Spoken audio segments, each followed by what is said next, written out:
Corona virus महामारी से पहले से ही जूझ रहे केरल में हाल ही में स्वास्थ्य विभाग को उस समय एक और बड़ा झटका लगा जब कोझिकोड में 12 साल के एक लड़के की मौत निपाह वायरस से संक्रमित पाए जाने के बाद हो गई। जानकारों का कहना है कि अगर निपाह वायरस के कुछ नए मामले और सामने आते हैं तो ये कोरोना के बाद दूसरी महामारी का कारण बन सकता है। दक्षिण भारत राज्य केरल में पहला निपाह वायरस केस कोझिकोड जिले में 19 मई 2018 को दर्ज किया गया था।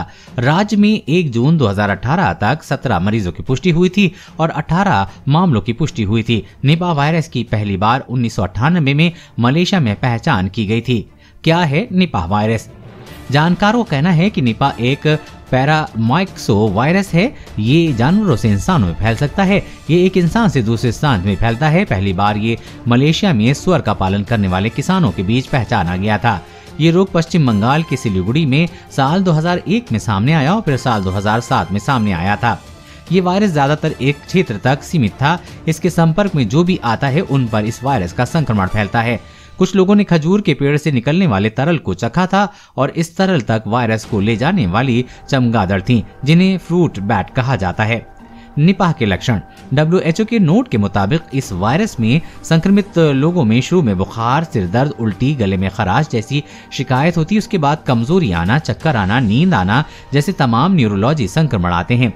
ये रोगियों में इंसेफेलाइटिस जैसे लक्षण दिखाई देते हैं। कुछ लोगों में निमोनिया की शिकायत आती है और सांस लेने में दिक्कत आती है। ये लक्षण सामने आने के बाद मरीज 24 से 48 घंटे में कोमा में भी जा सकता है। निपाह वायरस का इंक्यूबेशन पीरियड इन्फेक्शन लगने और लक्षण के उभरने के बीच का समय 4 से 14 दिन के बीच होता है। WHO ने कहा कि कुछ मामलों में इसके संक्रमण के 45 दिन के बाद सामने आए हैं। आमतौर पर ये वायरस इंसानों में इन्फेक्शन की चपेट में आने वाली चमगादड़ों, सुअरों या फिर दूसरे इंसानों से फैलता है।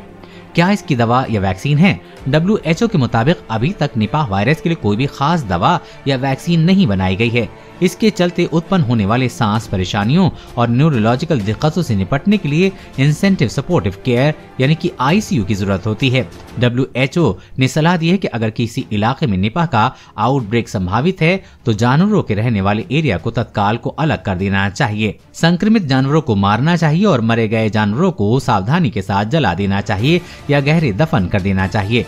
संक्रमित स्थानों पर दूसरे जानवरों की आवाजाही बंद कर देनी चाहिए। National centre for disease control ने कहा है कि जो लोग निपाह के संक्रमित जानवरों या इंसानों के बीच आए हों उनको साबुन और पानी से अच्छी तरह से हाथ धोने चाहिए। अधखाए फलों को खाने से बचें, सिर्फ धुले हुए फल खाएं।